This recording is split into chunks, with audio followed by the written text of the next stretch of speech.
क्या ऑर्गेनिक कोई भी मतलब जो हम मिट्टी लाए खेत से निकाल के उसका सैंपल लेते हैं और उसमें जो पूसा SDFR से जांचते हैं तो इसमें 0.4 ml मिट्टी को हम लेते हैं। ml का मतलब वो हम एक जो सिरंज होती है इससे हम निकालते हैं इसको। एक सिरंज होती है तो उसमें 0.4 ml मिट्टी लेते हैं नमूना और उसमें हम रखते हैं। जी सर। तो उसमें कोशिश ये करते हैं कि जैसे 5 हम तैयार कर रहे हैं तो एक में हम ब्लैंक रखते हैं, राइट। इसमें हम मिट्टी नहीं डालेंगे। जी जी जी। 4 में हम मिट्टी डालते हैं जी और इसमें पानी डालते हैं। जी।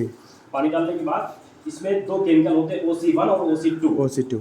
वो एक फार्मूला है, वैसे तो वो सल्फ्यूरिक एसिड और पोटेशियम डाइक्रोमेट होता है, लेकिन इसमें वो फार्मूला क्लोज नहीं कि OC1 OC2 के नाम से होता है। उसको हम इसमें मिक्स करते हैं। जी सर। मिक्स करने के बाद उसको हम आधा घंटे के लिए उसको रख देते हैं, बढ़िया से उसका डाइजेशन हो जाता है। डाइजेशन होने के बाद फिर उसमें 47 ml हम पानी डाल करके उसका हम इस मशीन के माध्यम से इसमें जो क्या होता है क्यूब है जो हमारी, इसमें हम उस नमूना को भरते हैं। भरने के बाद इस मशीन में इंसर्ट कराते हैं और इंसर्ट कराने के बाद हम इस क्यूब में उस नमूना को जो हम ऑर्गेनिक मैटर निकालते हैं उसमें इसको भरते हैं। ऑर्गेनिक मैटर निकालने के भरने के बाद इस मशीन में यहाँ पर इंसर्ट कराते हैं। इंसर्ट कराने के बाद यहाँ पर हम ऑर्गेनिक कार्बन मेनू पर जाकर के ऑर्गेनिक कार्बन को निकालते हैं और यहीं पर ऑर्गेनिक कार्बन की रीडिंग लिखकर आ जाती है। जी सर। जी तो सर। ऑर्गेनिक कार्बन अगर जिस मिट्टी का 0.5 से कम है जी सर, तो वो मिट्टी कैसी है, ऑर्गेनिक मैटर यानी कि उस मिट्टी में बहुत कम है। कम है। और 0.5 से अगर अधिक है तो मिट्टी में ऑर्गेनिक मैटर सही मात्रा में है। तो ऑर्गेनिक मैटर 0.5 से ऊपर ही होना चाहिए। Okay sir. और जिस मिट्टी में ऑर्गेनिक मैटर कम है तो यानी कि ओवरऑल आप कुछ भी नहीं अगर मिट्टी की जांच करते हैं तो अगर ऑर्गेनिक मैटर उसकी जांच लेते हैं या ऑर्गेनिक कार्बन निकाल लेते हैं जी, तो ऑर्गेनिक कार्बन और ऑर्गेनिक मैटर में यही फर्क होता है। जो ऑर्गेनिक मैटर होता है जी, उसमें 58% ऑर्गेनिक कार्बन होता है। जी जी तो जी चाहे आप ऑर्गेनिक कार्बन निकालें चाहे ऑर्गेनिक मैटर निकालें, जी जी।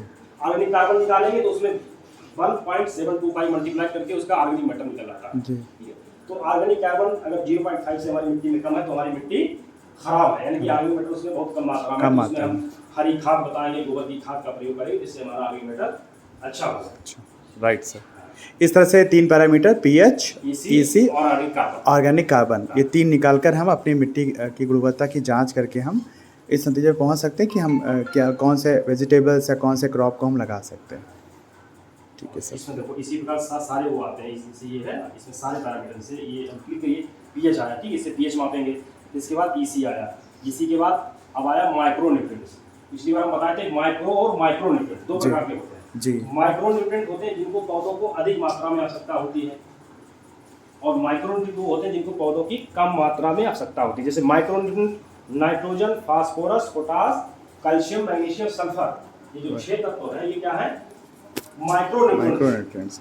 ठीक है, इसके बाद जो हमारा जिंक है, आयरन है, कॉपर है, मैंगनीज है, बोरान है, मॉलिब्डेनम है, निकेल है, ये सब क्या है माइक्रो न्यूट्रिएंट या सूक्ष्म पोषक और ये मुख्य पोषक तत्व जी, ये लिखा है ये होने चाहिए। ठीक है, तो ये मुख्य है तो इसमें फिर आ जाता है ऑर्गेनिक कार्बन आ जाता है, आपका फास्फोरस आ जाता है, पोटास आ जाता है, सल्फर आ जाता है, ठीक है, ये आ जाते हैं। तो इसी प्रकार से हम जांच करते हैं, सारे 12 पैरामीटर की जांच करते हैं। फिर इसके बाद ये जो आपको सॉइल हेल्थ कार्ड बनता है ये जी, ये जो सॉइल हेल्थ कार्ड है इसमें देखिए सॉइल हेल्थ कार्ड में जो जानकारी भरनी पड़ती है, जैसे कृषि विज्ञान के 14 सिद्धार्थनगर जहाँ पर इसकी जांच होती है तो ये उसका नाम लिखा है। इसके बाद सॉइल हेल्थ कार्ड की संख्या इसमें भरी जाती है। इसके बाद यहाँ किसान का नाम, जहाँ से आप जिस किसान का आपने नमूना लिया है खेत का तो उसका यहाँ नाम लिखेंगे और वैधता, ये जो सॉइल हेल्थ कार्ड कब से कब तक वैध है, मतलब कब तक ये काम करेगा। ठीक है, इसके बाद सॉइल हेल्थ कार्ड का जो किसान का विवरण होता है, जो हम मिट्टी का जो नमूना लाते हैं तो उसमें पर्ची डालते हैं तो उसमें क्या क्या नमूना होना चाहिए,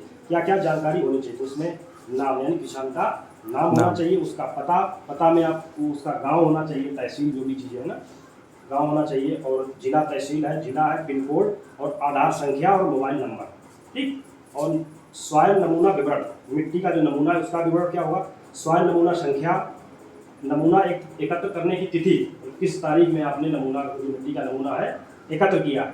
इसके बाद सर्वे संख्या, वो जब जरूरत नहीं, खसरा है, खेत का क्षेत्रफल कितना है, जीपीएस लोकेशन है, इसकी खैर जरूरत नहीं होती है, और खेत सिंचित है या असिंचित है, तो ये हम इसमें जानकारी देते हैं। इसके बाद ये जो हमारे देखो सारे पैरामीटर जो आपने भी जांच किए, देखो पीएच है तो जितना पीएच आएगा हम इसके सामने ये यहाँ लिख देंगे कितना पीएच आया, ईसी कितनी आई, जैविक कार्बन यानी ऑर्गेनिक कार्बन, उपलब्ध नाइट्रोजन, उपलब्ध फास्फोरस, उपलब्ध पोटास, उपलब्ध सल्फर, उपलब्ध जिंक, उपलब्ध बोरान, उपलब्ध आयरन, उपलब्ध मैग्नीज, उपलब्ध कार्बन।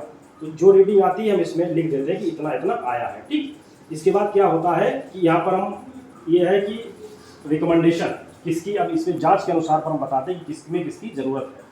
तो यहाँ पर ये देखिए लिखा है संदर्भ पद के लिए कि किसान को ये बताना हो कि हम कौन सी फसल, जैसे इसमें लिखा है धान, गेहूँ, जो भी किसान फसल लिखेगा कि हम ये फसल लेना चाहेंगे तो उसी के आधार पर जो वैज्ञानिक जो मृदा परीक्षण प्रयोगशाला का जो एक्सपर्ट होगा तो उसमें ये भरेगा कि आपको कितनी मात्रा में और किस उर्वरक से, खाद से या DAP से, यूरिया से या हरी खाद से कितनी मात्रा में उर्वरक देना है, वो इसमें बाकायदा उसमें लिख कर देगा। इसके बाद अगर खेत में जैविक खाद डालनी है तो वहाँ लिखिए कितनी मात्रा में जरूरत है।